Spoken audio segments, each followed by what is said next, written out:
Mi nombre es Andreina Rosendo y yo les voy a hablar sobre la gametogénesis.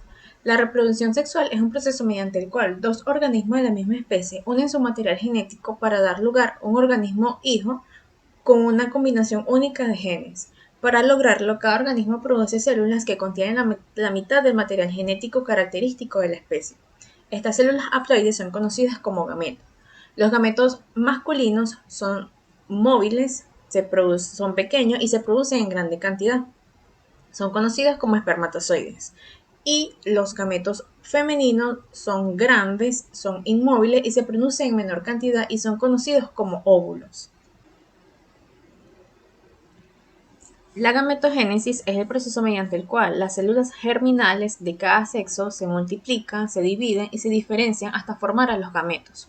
En el caso de la formación de los gametos masculinos, el proceso recibe el nombre específico de espermatogénesis, y para los gametos femeninos se les llama ovogénesis. Aunque ambos procesos logran el objetivo común de producir células haploides, por ende comparten algunas características. Existen diferencias marcadas entre ellos debido a la necesidad de producir un número muy distinto de gametos de tamaños diferentes y con características de movilidad también diferentes.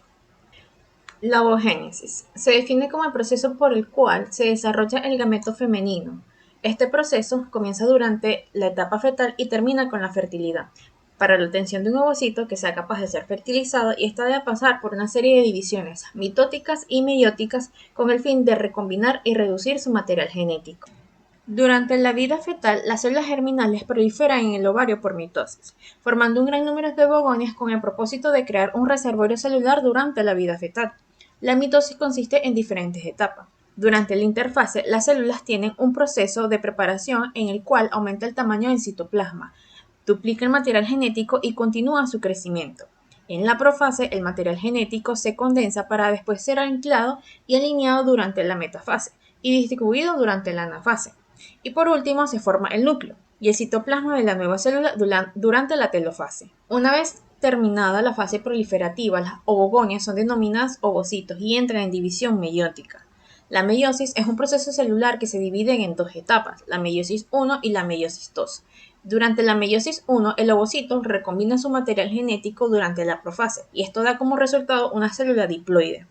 Durante la meiosis II, el ovocito diploide, resultado de la primera división meiótica, reduce su material genético a la mitad, de lo cual se obtiene una célula haploide. En esta última parte de la maduración del ovocito tiene lugar durante la fertilización.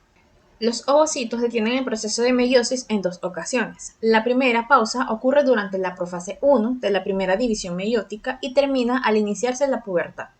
Un marcador de reinicio de la división meiótica es la ruptura de la vesícula germinal. Durante esta etapa se le denomina a la vesícula germinal el pronúcleo condensado. Por lo tanto, su ruptura significa la liberación del material genético para ser anclado, alineado y distribuido en dos células. La segunda pausa tiene lugar durante la metafase 2 de la meiosis II, después de la ovulación, y termina con la fertilización, durante el cual el espermatozoide reactiva al ovocito. A la par de la ovogénesis se lleva a cabo la foliculogénesis, la cual se considera un subproceso de la ovogénesis. La foliculogénesis describe la formación del folículo primordial y su progresión a través de etapas sucesivas de crecimiento, primario, secundario y terciario, y por último, el folículo de Graf o preovulatorio. Cada una de estas etapas presenta características diferentes. El folículo primordial consiste en un ovocito y una capa de células aplanadas de la granulosa. El primario consiste en el ovocito con varias capas de células de la granulosa cuboides. El secundario se adiciona a las células de la teca y en el terciario se forma el antro folicular, el cual contiene el líquido secretado por las células de la granulosa. Y por último, la característica principal del folículo de Graf o preovulatorio es la presencia de receptores de LH en las células de la granulosa. En un principio, la activación del folículo primordial y el desarrollo folicular son independientes de las gonadotropinas. Una vez que el folículo primordial se activa, se iniciará un largo proceso de desarrollo que solo después de varios meses lo llevará a un estadio en el que su desarrollo posterior requiere de gonadotropinas. Durante la fase independiente de las gonadotropinas, un folículo primordial que ha sido activado y ha comenzado a crecer pasará primero a la etapa de folículo primario, caracterizada por tener un ovocito primario que está rodeado a su vez por una sola capa de células que no son planas, sino cúbicas. Después, si el folículo continúa creciendo, se transformará en un folículo secundario, en el cual las células de las granulosas comienzan a proliferar y se organizan en dos o más capas que rodean al ovocito primario. Entre el ovocito y las células de la granulosa que lo rodean, se forma en esta etapa la zona pelúcida. Y aún así, el ovocito mantiene el contacto directo con esas células, mediante el establecimiento de puentes citoplasmáticos que atraviesan esa zona pelúcida. Durante la etapa dependiente de las gonadotropinas, en los folículos secundarios comienza a formarse un espacio lleno de líquido, denominado antro folicular. De ese modo se convierten en folículos terciarios. En algún momento de esta transición entre el folículo secundario y el folículo terciario también aparece la dependencia de los folículos hacia las gonadotropinas, por lo que solo pueden seguir creciendo en presencia de la hormona luteinizante y la hormona folículo estimulante. Buenas tardes, mi nombre es Valentina Vázquez y les voy a hablar sobre la espermatogénesis. Podemos decir primeramente que la espermatogénesis es un proceso biológico mediante el cual se forman los espermatozoides, proceso que inicia en la pubertad del individuo y se mantiene constante durante toda la vida reproductiva del mismo. Este es un proceso que se lleva a cabo en los túbulos seminíferos y se produce el paso de células somáticas diploides a células sexuales haploides, es decir, que presentan la mitad de la carga genética. En regulación hormonal, este es un proceso que se produce por un feedback negativo o una retroalimentación negativa entre tres estructuras: hipotálamo, hipófisis y los testículos, de manera que las hormonas encargadas de la formación de los espermatozoides son las siguientes: testosterona, que es una hormona secretada por las células de Leydig y cuya función es mantenimiento y restauración de la espermatogénesis, diferenciación de las espermatogonias producidas por la hipófisis y el mantenimiento de las características secundarias masculinas. Tenemos la hormona folículo estimulante, FSH, la cual interactúa con los receptores de las células de Sertoli y estimula la producción de células germinales y de inhibina, además de nutrir a los espermatozoides, favoreciendo su desarrollo y su maduración. Posteriormente tenemos la inhibina, que es una hormona secretada por la hipófisis, la cual se encarga de regular o inhibir la producción de la hormona folículo estimulante, además de estimular la producción de la hormona luteinizante. Por último tenemos la hormona luteinizante, LH, cuya función es activar la liberación de la testosterona a partir de las células de Leydig, favoreciendo la proliferación del epitelio seminífero. La fase de la espermatogénesis comenzamos con la fase proliferativa.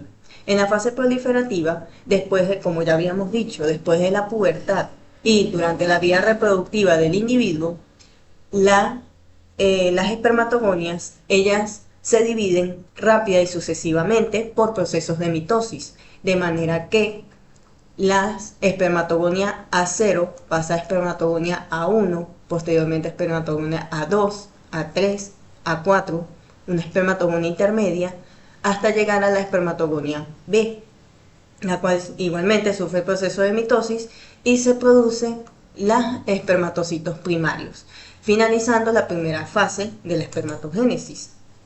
Posteriormente viene la fase meiótica, en la cual los espermatocitos primarios sufren la primera división meiótica, produciéndose los espermatocitos secundarios.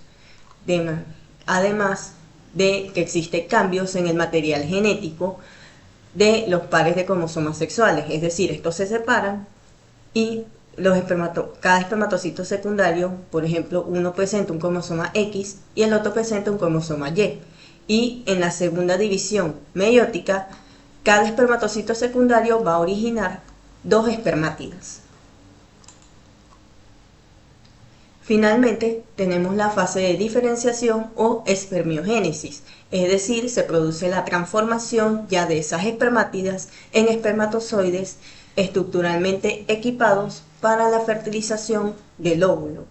Estos cambios se producen cuando entran en contacto con el citoplasma de las células de Sertoli y se da la formación del mismo, comenzando desde la cabeza con la formación del acrosoma, cuello y por último la cola, que es la estructura móvil del espermatozoide.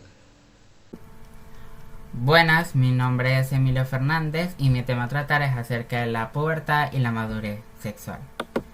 Primero vamos a ver qué es la pubertad. La pubertad no es más que el inicio de la vida reproductiva de un animal para entrar a un ciclo de producción. Se puede decir que esto estima una serie de edades, entre ellos hablamos que en pequeños rumiantes se habla de 6 a 9 meses, en bovinos como los toros se habla de 10 a 24 meses y en vacas de 10 a 14 meses. Obviamente esto varía dependiendo de la especie que estemos trabajando. La pubertad también podemos decir que inicia cuando la hembra tiene su primera ovulación y tiene su primer celo. En el macho, a diferencia, es que es cuando tiene su primera erección y tiene espermatozoides viables. Antes de estudiar un poco más a fondo lo que sería la pubertad, debemos de decir que la misma pasa por una serie de acontecimientos para llegar a la ovulación como tal.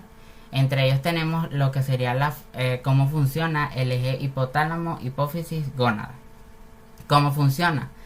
Hay un aumento en la frecuencia pulsátil de lo que sería la hormona liberadora de gonadotropina, lo cual esta a su vez va a ser un pico de lo que sería LH a nivel de lo que sería la hipófisis, a su vez causando lo que sería una madurez folicular a nivel de lo que sería las gónadas.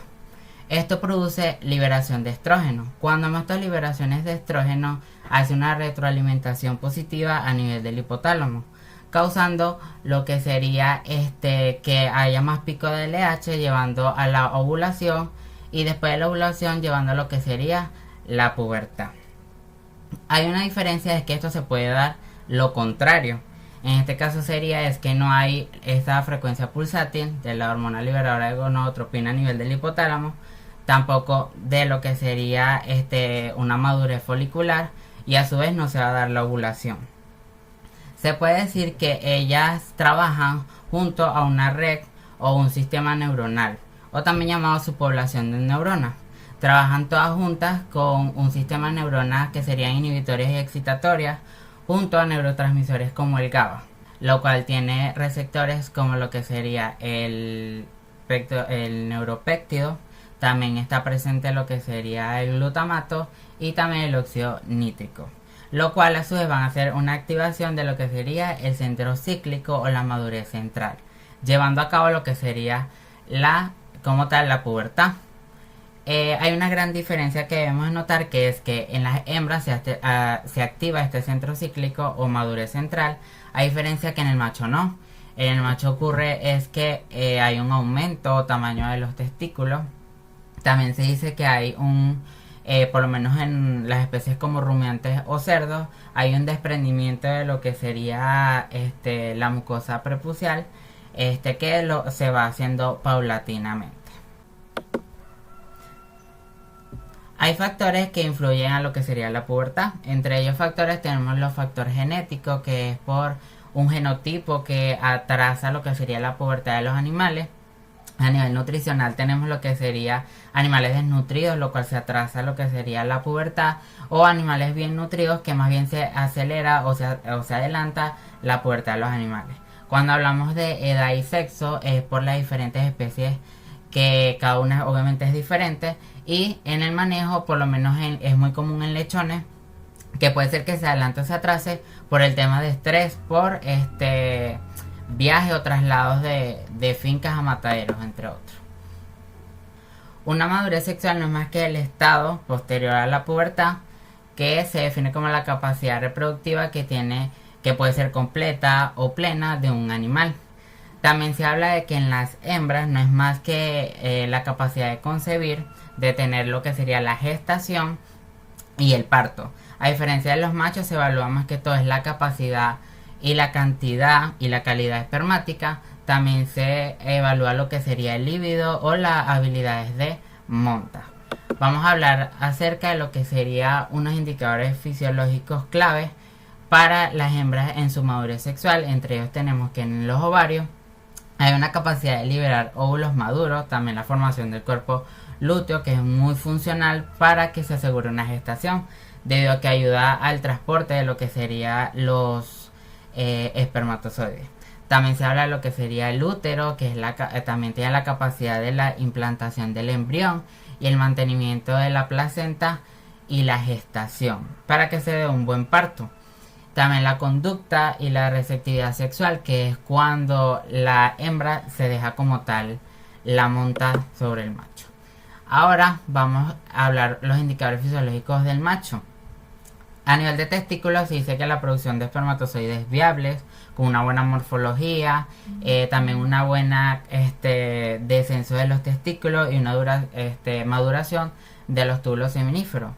También lo que serían las hormonas, que es una secreción estable de lo que sería la testosterona, y para que se pueda dar el deseo sexual y así pueda tener un buen líbido el animal.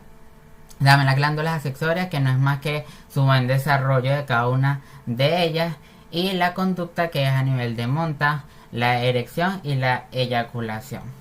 Y bueno, eso es todo por hoy. Muchas gracias por su atención.